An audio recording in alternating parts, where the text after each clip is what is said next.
welcome back to the channel. My name's Edward. On Instagram I go by Trail Ready Forerunner. Let's get into this video.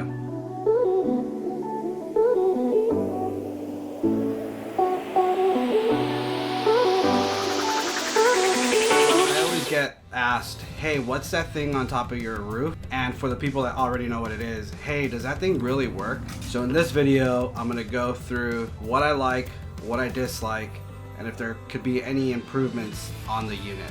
It's not going to be a super technical video, so if you want a super technical video, let me know in the comments below, and I'll see if I'll shoot another video going over that aspect of how exactly this thing works. Alright, so the model that I have is the Drive Sleek OTR. They have a couple of other models, but the most popular one in our industry is the Drive 4G-X. The 4G-X comes at a higher price point because it does come with that wireless transmitter. So if there are multiple people in your vehicle that need their signal boosted, that's probably your best option. So first we'll go over, does this thing even work? For this, I was lucky enough to catch a scenario while I was out off-roading. So as you can see, there's no service on my phone, and you don't have to turn on the car. As long as your light's on, this will start boosting your service. So no service.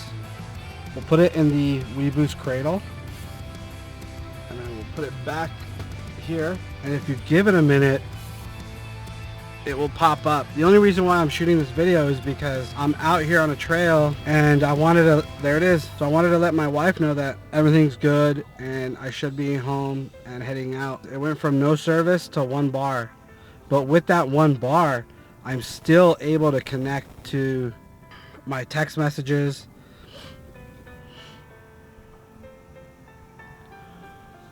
So I'm getting all my messages. I can even go on Instagram. It's still loading. It's super slow. Alright, so what does this thing do? So what it does is it takes your cell phone signal and all it's doing is boosting it. So even if you have no bars, but you have a slight signal from the satellite, the WeBoost will amplify that signal and give you a couple of bars so you're able to connect to a cell tower, which then enables you to either make a phone call, send a text. Alright, let's go over the cons. So the one thing about my unit that I dislike is the fact that you do have to be on the cradle. So the cradle is a little bulky. I wish it was just a little bit thinner so it would fit perfect in the RAM mount. Another thing is it is wired, so you always have that cable going from the booster module to the cradle. So if I'm in the front of the vehicle, I have to run it to the front of the car, and if I'm at camp and I need my phone in the rear of the vehicle, I have to run it through the vehicle and out the back hatch. Another thing is the amount of cable they give you. I know this is for multiple use application for big vehicles, small vehicles, etc.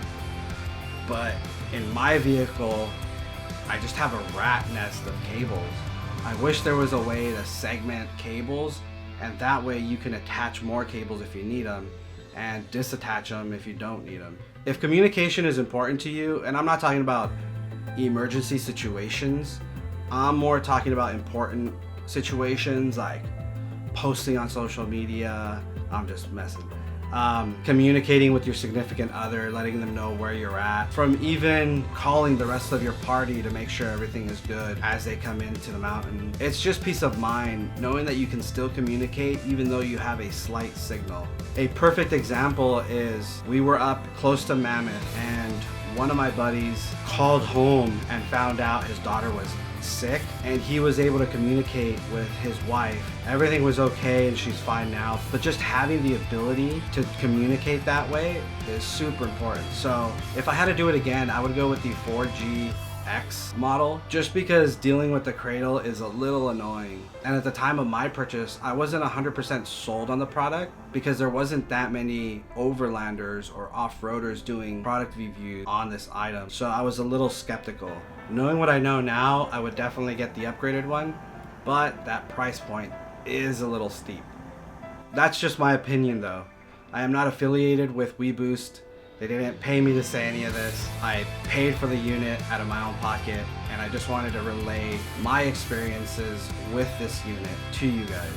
And if you're still here watching this video, I hope you're subscribed.